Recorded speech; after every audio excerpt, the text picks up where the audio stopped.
ఉపరాష్ట్రపతి చేసినటువంటి వ్యాఖ్యలు ఇప్పుడు దేశవ్యాప్తంగా ఉన్నటువంటి లా అండ్ ఆర్డర్, ముఖ్యంగా జ్యుడిషియరీ పైన పలు కీలకమైనటువంటి అంశాలపైన చర్చకైతే లేవనెత్తినటువంటి సందర్భాన్ని అయితే మనం చూస్తూ ఉన్నాం. అన్ని పేపర్లలో కూడా, ఇటు సోషల్ మీడియాలో కూడా ఉపరాష్ట్రపతి చేసినటువంటి వ్యాఖ్యలు అయితే హైలైట్ అవుతూ ఉన్నాయి. ప్రధానంగా ఉపరాష్ట్రపతి కొన్ని అంశాలను ప్రస్తావించడం జరిగింది. అసలు ఉపరాష్ట్రపతి చెప్పిన దానిలో ప్రధానంగా రాష్ట్రపతికి గడువు విధించేటువంటి అధికారం సుప్రీంకోర్టుకి ఎక్కడ ఉంది, అసలు సుప్రీంకోర్టు రాష్ట్రపతికి గడువు విధిస్తే ఇది ఎట్లా కరెక్ట్ అవుతుంది అనేటువంటి అంశాన్ని స్వయంగా ఉపరాష్ట్రపతి మాట్లాడినటువంటి సందర్భాన్ని మనం చూస్తూ ఉన్నాం. అన్ని పేపర్లు కూడా దానికి సంబంధించినటువంటి వార్తనైతే హైలైట్ చేశాయి. సుప్రీంకోర్టుకు అధికారం అనుక్షిపణిల్లా అంటూ ప్రజాస్వామ్య శక్తులను వ్యతిరేకంగా ఆర్టికల్ 142 అధికారాలు రాష్ట్రపతిని సుప్రీంకోర్టు ఎలా నిర్దేశిస్తుంది? ఢిల్లీ హైకోర్టు జడ్జి ఇంట్లో దొరికిన నగదుపై దర్యాప్తు ఏమైంది? ఎఫ్ఐఆర్ ఎందుకు నమోదు కాలేదు? జడ్జీలు అతీతమా? చట్టాలు చేసేది వారే, అమలు చేసేది వారే, వారే సూపర్ పార్లమెంట్ అన్నట్లు పరిస్థితి ఉంది. ఉపరాష్ట్రపతి జగదీప్ ధన్ఖడ్ సంచలన వ్యాఖ్యలు చేసినటువంటి సందర్భాన్ని చూస్తూ ఉన్నాం. తాను మాట్లాడినటువంటి మాటలలో, ఉపరాష్ట్రపతి ధన్ఖడ్ మాట్లాడినటువంటి మాటలలో ఖచ్చితంగా నిజం కనబడతా ఉంది. ఎందుకంటే ఢిల్లీ హైకోర్టు జడ్జి ఇంట్లో నగదు పట్టుబడితే ఆ నగదు సంబంధించినటువంటి విషయంలో కనీసం అతని పైన చర్యలు తీసుకోకపోగా ఎక్కడికో ఒక ప్లేస్కి ట్రాన్స్ఫర్ చేసి వదిలేసారు. ఇది ఎంతవరకు కరెక్ట్ అనేది ఒక ప్రశ్న కనబడతా ఉంది. ఇంకా దాంతోపాటుగా సుప్రీంకోర్టు జడ్జీల నియామకాలు కూడా చాలా దారుణంగా జరుగుతూ ఉంటాయి. ఒక కొలీజియం అని చెప్పేసి పెడతా ఉంటారు. ఆ కొలీజియం ఏర్పాటు చేస్తే ఆ కొలీజియం ఎవరినైతే రిఫర్ చేస్తుందో, ఎవరినైతే పెట్టాలని చెప్పేసి చెప్తా ఉందో, ఆ చెప్పినటువంటి నేపథ్యంలో వారికి మాత్రమే సుప్రీంకోర్టు జస్టిస్ అయ్యేటువంటి అవకాశాలు వస్తూ ఉంటాయి. అసలు సుప్రీంకోర్టు జస్టిస్ అనేది ఒక రకంగా చెప్పాలంటే వారు కోరుకున్నటువంటి వ్యక్తులను పెట్టుకునే విధంగా ఉంటుంది. దానికి సంబంధించినటువంటి విషయంలో ధన్ఖడ్ చాలా కీలకమైనటువంటి వ్యాఖ్యలు, భారత ఉపరాష్ట్రపతి చేసినటువంటి వ్యాఖ్యలు అయితే ఇప్పుడు తీవ్రంగా కనబడతా ఉన్నాయి. బిల్లులు ఆమోదించేందుకు సుప్రీంకోర్టు రాష్ట్రపతికి గడువు విధించడాన్ని ఉపరాష్ట్రపతి జగదీప్ ధన్ఖడ్ తీవ్రంగా తప్పుపట్టారు. దేశంలో చట్టాలు చేసేది వారే, అమలు చేసేది వారే అన్నట్టుగా న్యాయమూర్తులు వ్యవహరిస్తున్నారని వ్యాఖ్యానించారు. వారు చట్టాలకు అతీతం అన్నట్టుగా, సూపర్ పార్లమెంటు అన్నట్టుగా పరిస్థితి మారిపోయిందని విమర్శించారు. సుప్రీంకోర్టుకు ప్రత్యేక అధికారాలు కల్పించే రాజ్యాంగంలోని ఆర్టికల్ 142 దేశంలోని ప్రజాస్వామ్య శక్తులకు వ్యతిరేకంగా 24 గంటలు న్యాయ వ్యవస్థకు అందుబాటులో ఉన్న అనుక్షిపణిలా మారిందని వ్యాఖ్యానించారు. దేశంలో అందరికంటే అత్యున్నత స్థానంలో ఉన్న రాష్ట్రపతికి సుప్రీంకోర్టు ఆదేశాలు ఇచ్చే పరిస్థితి ఉండకూడదని, బిల్లులు ఆమోదించేందుకు రాష్ట్రపతికి గడువు విధించడం సరికాదని స్పష్టం చేశారు. గురువారం 6వ బ్యాచ్ రాజ్యసభ ఇంటర్నీలను ఉద్దేశించి ఉపరాష్ట్రపతి ప్రసంగించారు.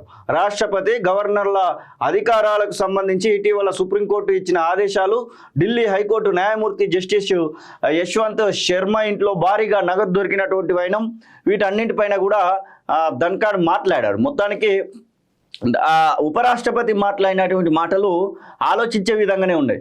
ఒకవేళ అదే స్థానంలో వేరే ఎవరైనా ఉండేది ఉంటే, అన్ని కోట్ల రూపాయలు ఒకవేళ దొరికినట్టు ఏది ఉంటే దాన్ని ఖచ్చితంగా ఈడీకి బదలాయిస్తారు.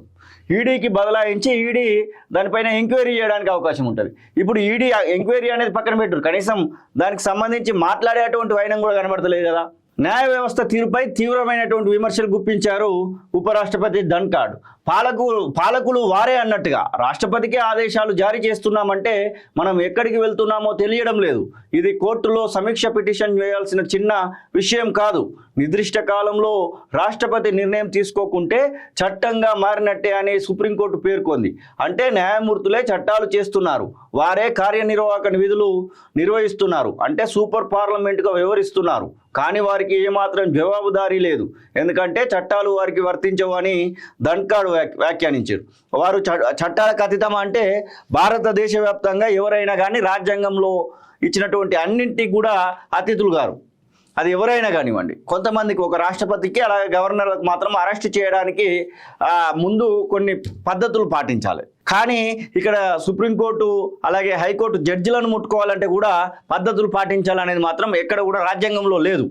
ఏ ఆర్టికల్ కూడా అది చెప్పట్లేదు. కానీ వాళ్ళే అరెస్టులు కాకుండా కొన్ని వాళ్ళకు వాళ్ళు ఒక రక్షణ కవచంగా పెట్టుకున్నారు. ఢిల్లీ హైకోర్టు న్యాయమూర్తి యశ్వంత్ శర్మ నివాసంలో భారీగా నగదు దొరకడాన్ని ప్రస్తావిస్తూ ధన్ఖాడ్ తీవ్ర వ్యాఖ్యలు చేశారు. మార్చి 14న రాత్రి జడ్జి నివాసంలో జరిగిన ఘటన గురించి వారం దాకా ఎవరికి తెలియదు. ఎందుకు ఈ ఆలస్యం? అది సమర్థనీయమైన సాధారణ న్యాయ సూత్రాల ప్రకారం పరిస్థితి వేరుగా ఉండేది. కానీ జడ్జి కాబట్టి భిన్నంగా జరిగింది.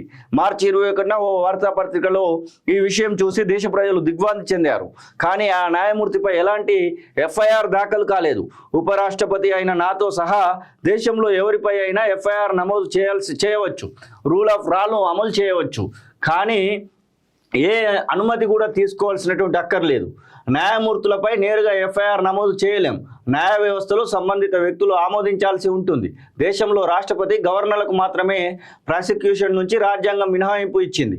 కానీ న్యాయమూర్తులకు అందుకు అతీతంగా ఎలా మినహాయింపు అందుతోంది అని ధన్ఖాడ్ మాట్లాడినటువంటి మాటలు ఇవి. భారీగా నగదు దొరకడాన్ని ప్రస్తావిస్తూ మరెవరి విషయంలోనైనా ఇలా జరిగి ఉంటే రాకెట్ వేగంతో విచారణ జరిగేదని, కానీ ఈ విషయంలో ఎడ్లబండి నడకలా కూడా సాగడం లేదని వ్యాఖ్యానించారు. దర్యాప్తు అనేది కార్యనిర్వాహక వర్గం బాధ్యత అని ధన్ఖాడ్ గుర్తు చేశారు. జడ్జి ఇంట్లో నగదు దొరికిన కేసును పోలీసులు దర్యాప్తు చేయకుండా 3 న్యాయమూర్తుల బెంచ్ ఎందుకు విచారిస్తుందని ప్రశ్నించారు. ఆ జడ్జీల కమిటీకి పార్లమెంట్ చేసిన ఏ చట్టం నుంచి అయినా అనుమతి లభించిందా అని నిలదీశారు. అయినా జడ్జీల కమిటీ మహా అయితే సిఫార్సు చేస్తుందని, దానికి ఎలాంటి చట్టబద్ధత ఉండదని స్పష్టం చేశారు. చివరికి పార్లమెంట్ మాత్రమే చర్య తీసుకోగలదని తెలిపారు. ఎట్లా అంటే ధన్ఖాడ్ చాలా అసలు జ్యుడిషియరీ మీద ఉన్నటువంటి అన్ని విషయాలను కూడా ఆయన ప్రస్తావించిండు. జడ్జీలు ఏమన్నా అతీతమా? జడ్జీలకు ఏమన్నా స్పెషల్గా ఏమన్నా మనకు ఉన్నటువంటి కాన్స్టిట్యూషన్లో ఏమన్నా రాసి ఉన్నాయా? ఇవన్నిటిని కూడా ప్రస్తావిస్తూ వచ్చిండు. ఒకవేళ నిజంగానే ఏదైతే శర్మ గారు ఉన్నారో హైకోర్టు, ఢిల్లీ హైకోర్టు జడ్జి అట్లనే కనుక ఎవరింట్లో ఆయన దొరికితే అది ఈడీ కేసు అవుతుంది. ఈడీ దర్యాప్తు రంగంలోకి దిగుతుంది. ఎందుకంటే అన్ని కోట్ల రూపాయలు, అన్ని నోట్ల కట్టలు అక్కడ కాలిపోవడాన్ని ఖచ్చితంగా విచారణలోకి తీసుకుంటారు. అవి ఎక్కడి నుంచి వచ్చినాయి, ఎట్లా వచ్చినాయి, దానిలో ఏమైనా బ్లాక్ మనీ ఉందా, ఇంకేదైనా కరప్షన్ జరిగిందా, అన్నిటి మీద ఎంక్వైరీ చేస్తారు. కానీ ఏం లేదు, చిన్నగా ఇట్లా చీమ కుట్టినట్టు కూడా కాకుండా వేరే ప్లేస్కు ట్రాన్స్ఫర్ చేసి వదిలేసారు. ఇది ఎంతవరకు కరెక్ట్ అవుతుంది? విశ్వాసం తగ్గిపోతోంది. న్యాయ వ్యవస్థపై ప్రజల విశ్వాసం రోజు రోజుకు తగ్గిపోతుందని ఇటీవల ఒక మీడియా సంస్థ నిర్వహించిన సర్వేలో తేలిందని ఉపరాష్ట్రపతి చెప్పారు. న్యాయ వ్యవస్థ, చట్టసభలు, కార్యనిర్వాహక వర్గం పారదర్శకంగా, జవాబుదారీగా వ్యవహరించాలని సూచించారు. చట్టం ముందు అందరూ సమానమనే దాన్ని విస్మరించవద్దని సూచించారు. న్యాయ వ్యవస్థే ప్రభుత్వ బాధ్యతలు నిర్వర్తిస్తే ఎలాగని, అది ఎవరికి జవాబుదారీ అవుతుందని ప్రశ్నించారు.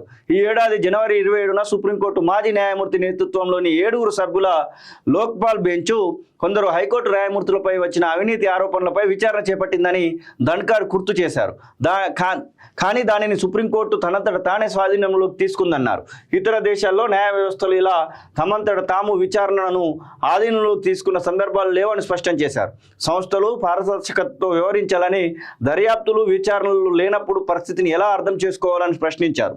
ఎలాంటి పరిశీలన లేకుండా వ్యక్తులకు మనం ఆరాధనీయమైన స్థానం కల్పిస్తున్నామని పేర్కొన్నారు. ఇట్లా నిజంగానే ధన్ఖాడ్ మాట్లాడిన దానిలో జ్యుడిషియరీపై నమ్మకం పోతుంది. ఒక పేద వ్యక్తో లేకపోతే ఒక అణగారిన వ్యక్తో తనకు సంబంధించినటువంటి విషయంలో న్యాయం కోసము సుప్రీంకోర్టునో, హైకోర్టునో, లేకపోతే జిల్లా కోర్టునో ఆశ్రయిస్తే అక్కడ న్యాయం జరుగుతుందని ఒక ఆశ ఉంటుంది. కానీ ఇక్కడ న్యాయం ఏడ జరుగుతుంది అనే విధంగా వ్యవహారాలు కనబడతా ఉన్నాయి. మరి ఏమైనా మార్పులు చేస్తారా అంటే ఖచ్చితంగా మార్పులు చేయడానికి అవకాశాలు కనబడతా ఉన్నాయి. ప్రధానంగా కొలీజియం అనేటువంటి దాన్ని తీసేయడానికి ఒక అవకాశం కనబడతా ఉంది. అలాగే ఆర్టికల్ 142ను ఎంతో కొంత మార్చడానికి కూడా అవకాశాలు కనబడతా ఉన్నాయి. ఖచ్చితంగా మార్చడానికి కూడా అవకాశం లేకపోలేదు. బీజేపీ ఆ ఎత్తుగడలు అట్లనే ఉన్నట్టుగా తెలుస్తూ ఉంది. ప్రధానంగా సుప్రీంకోర్టుకే 3 నెలల గడువు పెట్టడాన్ని మాత్రము ఎవరు కూడా జీర్ణించుకోవట్లేదు. అది కరెక్ట్ కాదు. సూపర్ పవర్స్ అన్ని కూడా సుప్రీంకోర్టు జడ్జి చేతిలో ఉన్నట్టుగా ప్రవర్తించడం అనేది కరెక్ట్ కాదనేటువంటి మాటను స్వయంగా ఉపరాష్ట్రపతి చెప్తున్నాడంటే మనము ఈ జ్యుడిషియరీ విషయంలో ఎంత దారుణమైనటువంటి పరిస్థితిలో ఉన్నామో అర్థం చేసుకోవచ్చు.